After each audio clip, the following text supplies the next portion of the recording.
बैठे सभा नरम तक जाई कोटि बहतरी संयुत भाई व्यमति रस गुण बसु एका अंकरीति लिखि गुणी विवेका बंदी जन नट कौतुक करई प्रतिदिन कवि कोविद उच्चरई रावण दूत सभा को देखी मन मोह चक्रुत भय विषेकी तव चारण मन अनुमाना कोटि बहतर रूप नो आना भूषण बसन सुहासन जोहा देखी तिनहि चारण मन मोहा याम दिवस गत बसर पावा नरम तक कहसी सन भावा दीनी पत्रिका पद शिर नाई कुशलता सु पूछे हर्षाई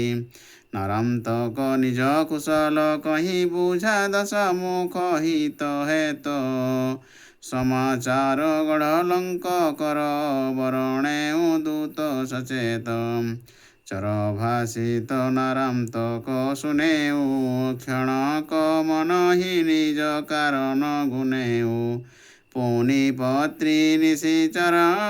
पति बाँची मानि चार बात सब साँची उठेऊ सभाते हृदय रिसाई गा निज भवन सोच सरसाई बिन्दुमती कह बाँची सुनाई पितु पर भीर पत्रिकाई समाचार सुनि कहते नारी तुम जनि करहु राम सनरारी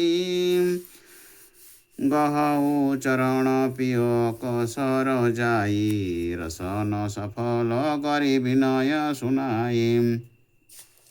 भागी भक्ति वर प्रेम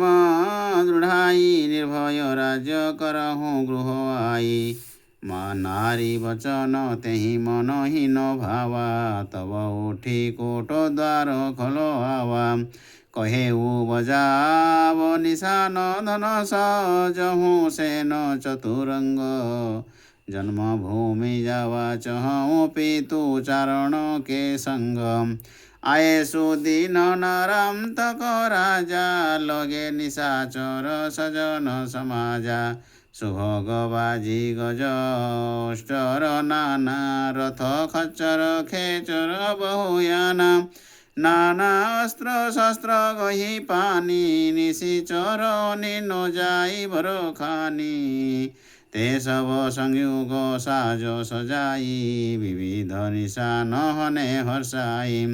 कंत जात निश्चय जियो जानी